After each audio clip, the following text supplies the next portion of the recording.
Hello, good afternoon, and welcome to this third installment of mobile-friendly websites for small medium businesses. My name is Juan Felipe Rincon. I'm a member of the search quality team for Google, and I'm here to help you learn a little bit more about mobile-friendly design, learn some very simple techniques and practices you can implement on your website in preparation for our ranking change on mobile search results on April 21st. I hope that these tips will be helpful and useful, particularly for those of you who own small businesses who may not necessarily feel you are particularly technical, or who might not feel like you actually own the code of your site or can modify the code of your site. But and that these will prepare you to either feel that it's not as complicated as you might think, or have an informed and intelligent conversation with those who manage and maintain your websites. So let's get started.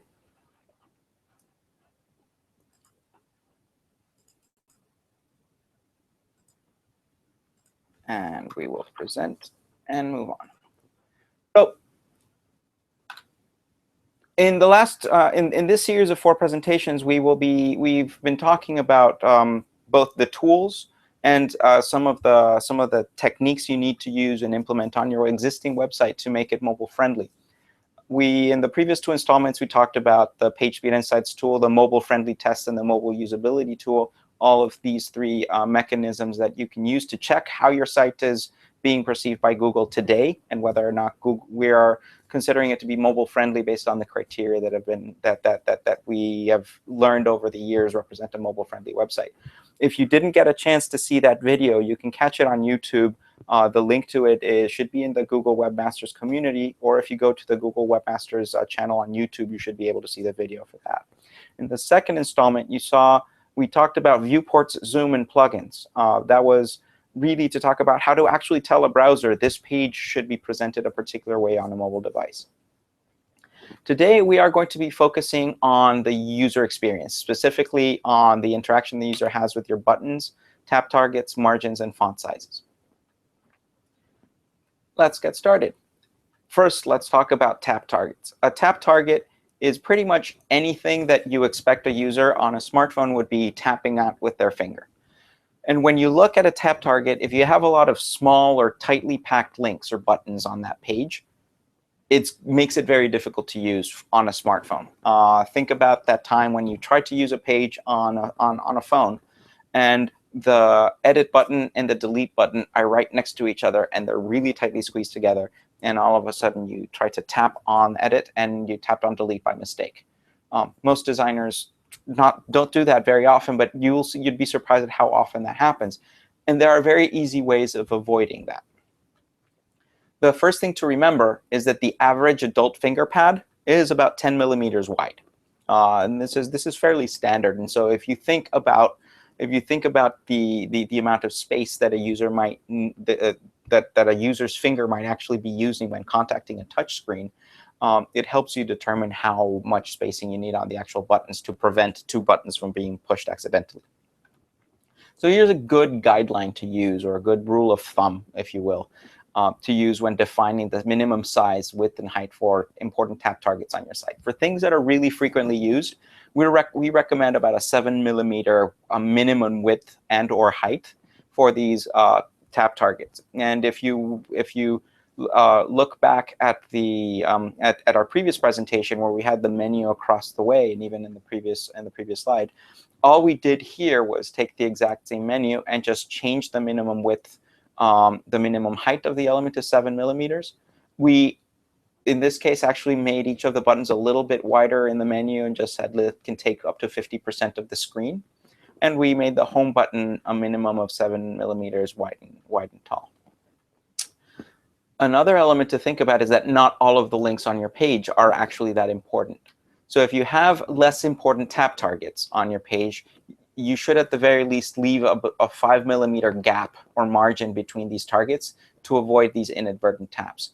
And this is something you can easily do in CSS by simply establishing that the spacing between these 2 should be, you can even define it in millimeters as 5 millimeters, or you could try to do it in pixels. But 5 millimeters on a physical device is a good rule to prevent overlap of your finger onto different tab targets.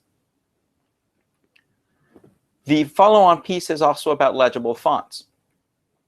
If you have a base font that is too small, it is going to be illegible, even with a proper viewport configuration. You are not going to be able to read it easily. And then you would necessarily be forcing the user to zoom into the page to actually read the text. Generally speaking, you should use a base font size of 16 CSS pixels when you're defining your page. This is a good practice also for desktop browsers if you think about it, from monitors getting bigger and bigger. But at the very least, for your mobile responsive design, you should think of a base font size as 16 pixels. And if you do want text that needs to be smaller or larger than that, then what you could do is set that as a percentage of that baseline font to 16 pixels. So consider defining a small font that might be 12 pixels and a large font that might be 20, but always in relation to that reference size of 16 pixels. The other thing to consider is that line spacing matters. If you have too much squeezed up text, it makes it difficult to read. Browsers by default implement a CSS line height, which defines that spacing between two subsequent lines on a paragraph of text, as 1.2 M units. And M is a typography unit that is proportional to the font size that is defined. That is a really good default. You should keep it. There are many the responsive design toolkits or even CSS practices that will reset the browser defaults to units of 1. You might want to look at whether you're using such a CSS reset tool on or a style sheet on your browser and on your page, I mean. And if you're doing so, then look at whether or not your line height needs to be defined more explicitly for 1.2 Ms. That'll make it much more easy to read. One third piece which plays on with these two is to make all of these responsive designs that we've talked about over the last 3 sessions. We've used style sheets, and you might use style sheets as well, not necessarily in the document, embedded in the document, but you might use them linked in order to facilitate maybe your development workflow. You might also have JavaScript files that allow your page to have more interactivity. The key piece to remember is that Googlebot needs to be able to render your site and recognize the mobile version of it. And specifically, you should check if your robots.txt file is allowing Googlebot to crawl your JavaScript and CSS content. If Googlebot can't crawl your JavaScript and CSS, can't see it, and those CSS or JavaScript files are important to make your page be responsive on mobile or operate well on a mobile, then Googlebot won't be able to interpret that your page is mobile friendly. The general piece of advice and the general piece of guidance is that you should treat Googlebot as a regular user. Then you should make sure that Googlebot can crawl your page if it's required for a user to experience it, and that you shouldn't be showing content to Googlebot that is different from what your user sees. In particular, if you're doing Googlebot-specific targeting or which generally speaking, if you're showing Googlebot different content than you're showing your users, it can be in violation of our webmaster guidelines as well. But you may also be unsuspectingly giving Google the wrong message that your page is not mobile friendly. So it's a general practice. Let Googlebot see your page as if it were a user, and make sure that Googlebot can crawl your JavaScript and CSS files. That was it for the technical element of this presentation. With the sessions from last week and with this week, and if you implement those simple recommendations, you can get a mobile-friendly page if you already have one and you don't want to have a separate website. Next week, we will talk about dual site setups. How about you have a special mobile site and a special desktop site? Do you have to do anything in particular? There are a few things that you should do to improve Google's understanding of the content in each of these pages and how it connects to each other. And we will talk about that next week. Between now and then, I would encourage you to take the mobile-friendly test on your site. Maybe this is the first time you've joined us, or maybe you've been following along with us. Either way, it will be good to check to see if you're making progress. We encourage you to read the Webmasters Mobile Guide on our developer website.